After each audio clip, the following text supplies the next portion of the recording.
All right, in this video, we're going to ask the question you want answered, which is why you're on this video, and the number one question that couples ask when they come to a sex therapist, which is, hey, how often should we be having sex? And that's usually because they have a higher desire than the low desire partner, and the low desire partner is hoping to get back a low number, and the high desire partner is hoping to get back a higher number than what they frequently are engaging in the relationship, which is why they ask the question. So in this video, I sit down with good friend, sex therapist Debbie Wade. I ask her this question, and here's the good news. Like any good sex therapist, she's going to talk about all the nuances of why that might be the wrong question, what we really need to address, but I don't let her get away with it, and I keep pressing her, so at the end of the video, I'm actually pressing her to give us a number, and she does. So you want to watch all the way to the end in this video. How often should couples be having sex? That's today on Relation Shots.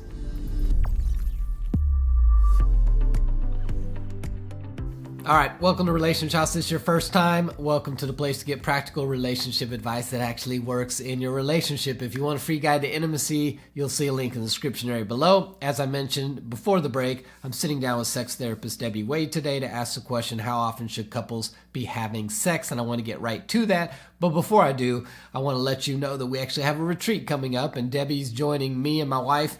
We do some 4-day marriage retreats on location in different places, often in Mexico. And in April, we have our Altar Marriage Experience, the Sexual Intimacy Edition, which is an experience for 10 couples, where we're going to have a great time over 4 days at a resort in Mexico. And Debbie Wade will be joining us as we focus on increasing a healthy and fulfilling sexual intimacy for couples. And so if that's something you're interested in, you'll see a link below. That's the marriage experience. Check that out. All right, without further ado, here's the question we want answered. How often should couples be having sex?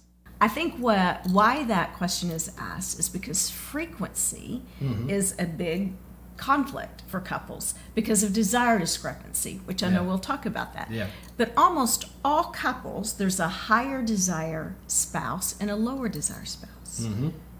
The male is not always the higher desire spouse. But because of that discrepancy, the higher desire always wants sex more often. The lower desire, they could like it a little less. And what ends up happening is they create an anxiety for one another. And so what we're hoping for, if I have an answer that'll lessen my anxiety. Sure. If you're going to be the one to give us the answer, then I won't have to feel anxious. Yeah. And so really when I work with couples, it's not going, okay, well, let's decide. Do you need it 3 times a week or can we be okay with 2? But everyone or wants sweetie, an answer. Everybody wants an answer. So what's the answer? So I will say first, what I want to help couples do is lessen the anxiety. Okay. Because if the anxiety is lessened, then whoever is the high desire is going to feel less needy and less like this, which is going to squelch the low desire, desire even lower. And then for the lower desire person, if she's escalating or he's escalating the high desire, then it will feel like we'll never have sex again, which my goal is for couples to help lessen the anxiety. Okay. How do you do that? I'm going to have to charge you if we go into that. Okay. You know, I mean, one, I think finding an acceptance that the goal is not that we're going to have the same frequency. Because if that's our goal, we have now set ourselves up for an agenda that we're really not going to be able to meet. The higher desire is never going to be able to make the low desire spouse want sex as much as they do. Okay? I agree. Okay. And the lower desire spouse is never going to be able to make the higher desire spouse less than that. Okay. So it's acceptance. 2 words that I'll use probably with a lot of these answers is acceptance and empowerment. Okay. We have to accept some things that we may not can change and then feel empowered to do the things that we can change. And so I think for couples when they're in that conflict and the tensions building is, what are we in agreement to working on lessening my spouse's anxiety, not just what is the right frequency. So wouldn't an agreed upon frequency lessen the anxiety? So let's say I want it every day and my wife never wants it. Right. Wouldn't you telling us, I think twice a week would be good to keep you connected, wouldn't that now my wife goes, okay, I just got to power up on Tuesday and Friday, and then the rest of the week he'll leave me alone. So I don't have that anxiety of being in bed, that whole deal, right? One's in bed, pretending to be asleep, hoping the other one doesn't try to initiate. The other one climbs in, the foot bumps them. They're like, oh, was that an initiative? Is she open? So wouldn't that, I may be disappointed that I only got 2 instead of 7, but the anxiety's gone. It's like, I know I got 2, we got 2. We're good. No? So that would work if frequency of sex was the answer to sexual intimacy, but it's not. So basically you're saying we're getting the wrong answer because we're asking the wrong question. Yes. Okay. Yes, because having sex is different from sexual intimacy. Okay. And so why are we not asking the question, how often should we be working on sexual intimacy? Same thing. Every day. Twice a week. Right. I don't know. But working on the sexual intimacy may not be that it ends in sex. Okay. And I know that sounds kind of, Explain. okay, I thought that's what we were talking about. Mm-hmm. But, when we think of marriage and just in the context of deepening intimacy, we've got to look at intimacy as three-dimensional. It's emotional intimacy, spiritual intimacy, and sexual intimacy. Okay. And if that were if the intimacy were a platform on a three-legged stool, I wish I had a three-legged stool. We'd have to look at a stool and go, which leg is most important to hold the foundation up? And in a three-legged stool, they all have to be worked on. And so if we go, well, let's just work at the frequency and then we'll work on those others later. I think I'll be good if my anxiety's not. But you said two times a week. Well, for the lower desire, what if even 2 times a week creates? Because now it's like you've told me I have to do it 2 times a week. If I can't do it 2 times a week, then I have to face him who is going to be mad at me if I say not tonight, I can't. Or this is a menstrual week. I'm on my period. It's lasted longer. Or it's fatigued, or the kids have been sick and we're exhausted. Or anything. There's a war in Ukraine. It's hard to be in. Really. Excuse you want, right? So there is. We don't ever know the number that's going to make the low desire not anxious. So what if it's once a month? Okay, great. I can muster once a month. Now, what have we done to the high desire person? That's devastating, Right. Yeah, And so that trying to find the actual number is not the answer, and it's not going to be helpful. Because let's go. Gotcha. Okay, she goes, if I have 3 glasses of wine, okay, sure, I'm kind of out of it, so I can do that twice a week. And the husband may be like, I'm fine going to the liquor store once a week then. Right, but then how intimate and enjoyable Sure. is that sex? Sure. What do we call that outside of marriage? If somebody is, lit up enough that they don't care. Yeah, it's non-consent, right? Yes. Yeah. So, see, it's the wrong question. Okay, so asking the frequency question is never the right question. It's really not the right You question. try to help couples connect and build intimacy across the board, knowing that then makes the sex conversation easier. Is that Right. what I'm hearing? And it may not be easier because we'll have to work through some nuance how to get it healthier, but it changes the dialogue and it changes the focus, which will help alleviate some of the anxiety. Because I always want to know why the lower desire doesn't want sex more often. Yeah. And I think we want to help both spouses, husbands and wives, to be good lovers. Because what we want sex is to be pleasurable for both, satisfying for both, enjoyable. That we would anticipate it with excitement or anticipate it with, yeah, I'm up for that, not, oh gosh, just I'm going to grin and bear it tonight for at least 15 minutes. I mean, how enjoyable of sex is that for a man? Sure. If a woman hates sex and she's having to have sex every day, Sure. because she didn't feel like she can say no, how enjoyable and how good is his sex life? Oh yeah, no. There's obviously in marriage there's times for I'm not in the mood, but I want to serve you. Like, let's hurry up. Yeah. But that never feels as good, especially to a man, to be like, hurry up and get it over with so I can go to sleep and be like, oh, that makes me feel great. Right. But sometimes that's okay. If that's often, probably doesn't feel real good. Right.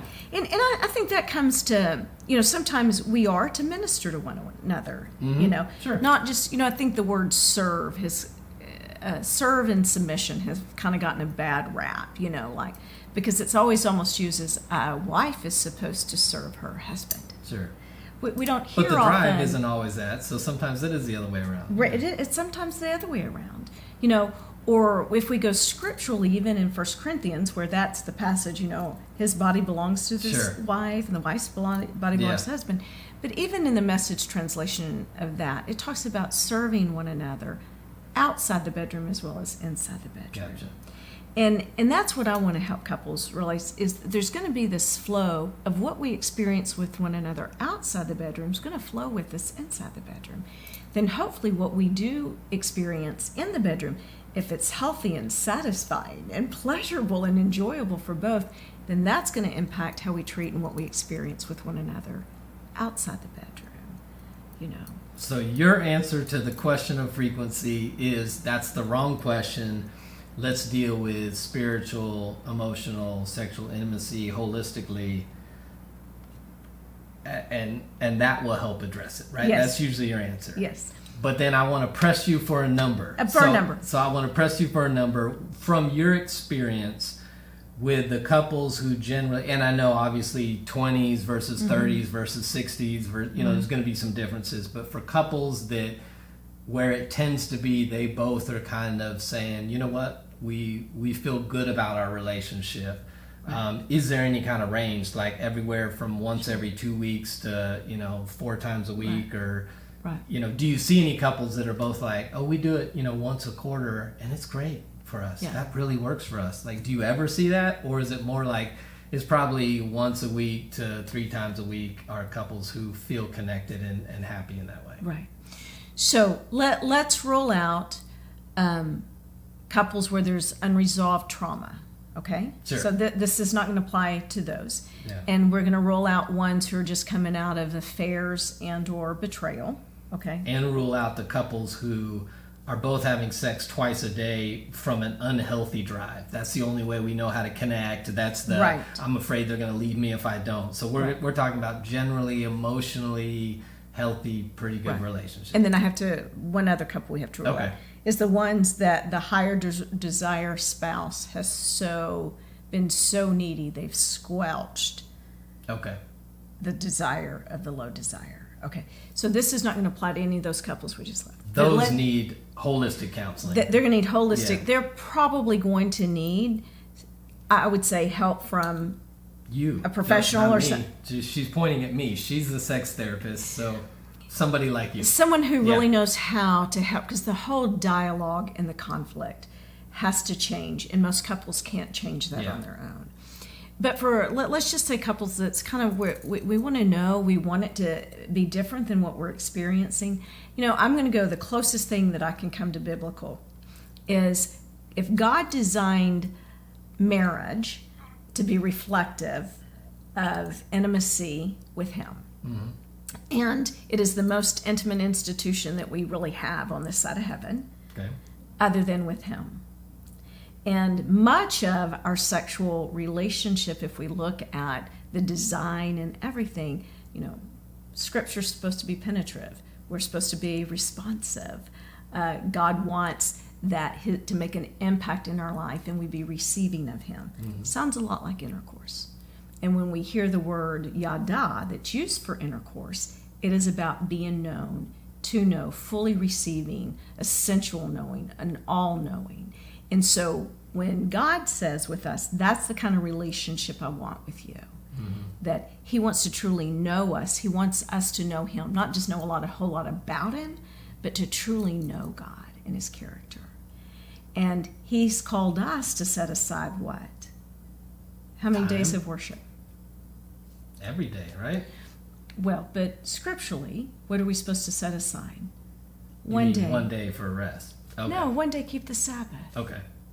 So I think if we where I was going was, well, God wants us to commune with Him every day now, but that's not where you're going. So, but He says, that's an open, wants open dialogue, but commanded. It's like keep the Sabbath holy. is for communion with God. Yes, keep it holy. Protected. So I think if at least with the God who is divine, that wants relationship with us, so set aside at least one of 7 days. Okay. Okay. That wouldn't we need that in marriage? At least once a week in 7 days that we would come together. Now it's not only Sure. one day a week Sure. for you to communicate with me. And most of us, I think most of us truly, when we set aside the Sabbath and we do that and we experience that true intimacy, what do we want more of? More intimacy. We want more intimacy. And so I really want to come to it from an intimacy standpoint. And see, that's why frequency, if we just start off with, frequency, God, it's just not going to be a healthy start off, because think of times that we go through with the Lord and the relationship changes. There's times that we anticipate that Sabbath, and then there's times it's like, oh, I don't want to be there, But it's often in those times when we go ahead and we show up and we come in, those are often the times that we're most touched. Sure. We feel most connected. It came just almost as a surprise. And I believe we can have that same experience in our marital relationship, that if we're committed to coming together to set aside that one day, then I believe it impacts and flows into the rest of the relationship. Yeah. But that's only for those that aren't recovering from trauma, because Sure. those things have to heal first Yeah. to work on then more frequency. Makes sense. Okay. So that's probably way longer answer than what good. you wanted So to listen the to. answer to the question of what is the correct frequency for couples to have sex is that's the wrong question. And if you start there, you get the wrong answer. All of what you said, Debbie, about just holistically in the relationship and that being important. But at the end, she did concede that from a biblical standpoint, once a week could be a spiritual perspective on looking at it. And like you say, that type of intimacy and closeness, when you solve all the other stuff, we probably are not having frequency fights anymore because there's connection and some of that other stuff. Right. And our anxiety goes way down. Yeah. For both parties. Which is back to, you said empowerment and anxiety. And acceptance. Acceptance were the two important aspects of it. Right. And almost anything we talk about, I think those are two important aspects. Yeah. Awesome. So there's your answer to what frequency is acceptable or healthy in relationship. It's the wrong question, but you got a whole bunch of other stuff. So that's all we have on that question. What frequency is correct? The answer is wrong question.